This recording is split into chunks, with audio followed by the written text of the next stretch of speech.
E aí, pessoal? Olha só que tema interessante a gente vai discutir hoje. Será que dá para usar um mandado de segurança para derrubar uma decisão que já virou definitiva lá nos juizados especiais? A resposta, olha, pode surpreender. Vamos mergulhar nesse caso. Mas antes da gente começar com tudo, aquele lembrete de sempre. Se esse tipo de análise jurídica te interessa, já deixa o like, começa a seguir o canal e compartilha com a galera.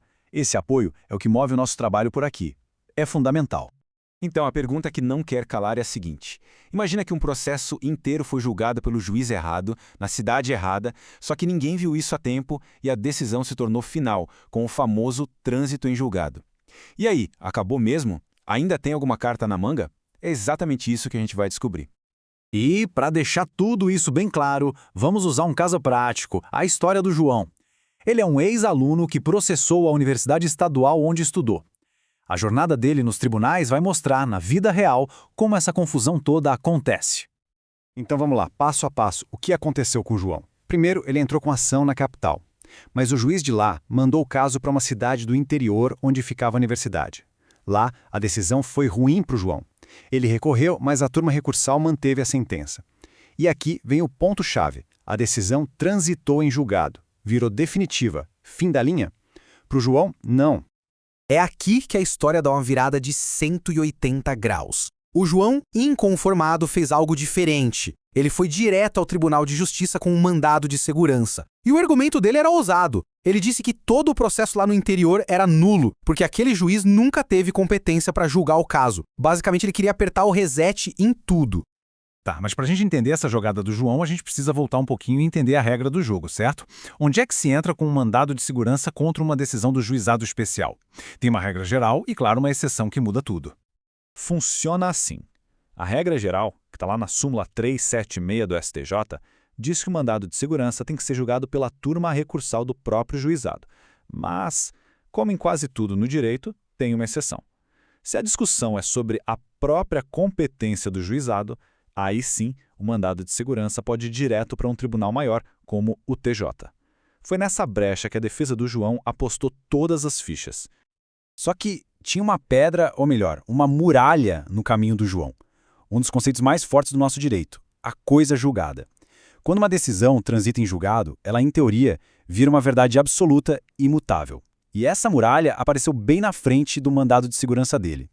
Pois é, o Tribunal de Justiça nem quis saber do argumento deles sobre a competência. Rejeitou o pedido de cara com base em duas coisas bem fortes. Primeiro, a lei do mandado de segurança, que é de 2009, proíbe com todas as letras o uso dele contra a decisão com trânsito em julgado. E segundo, uma súmula bem antiga do Supremo, a 268, que diz exatamente a mesma coisa. Parecia que o caso tinha acabado, de novo. Mas o João não desistiu. Ele recorreu para o Superior Tribunal de Justiça, o STJ. E aí, a discussão ficou boa, virou um verdadeiro duelo jurídico. De um lado, um precedente do próprio STJ de 2006, do outro, a lei mais nova, de 2009. A defesa do João se agarrava com unhas e dentes num caso de 2006, em que o STJ tinha dito que cabia sim mandado de segurança para controlar a competência de juizado. Já a outra parte se defendia com a lei de 2009 e a súmula do STF, que parecem ser bem claras em proibir o MS em qualquer caso de decisão final. E aí, qual argumento era mais forte? Olha só essa linha do tempo para a gente visualizar bem o problema. O precedente que o João usava era lá de 2006. 3 anos depois, em 2009, veio uma lei nova proibindo exatamente o que ele queria fazer.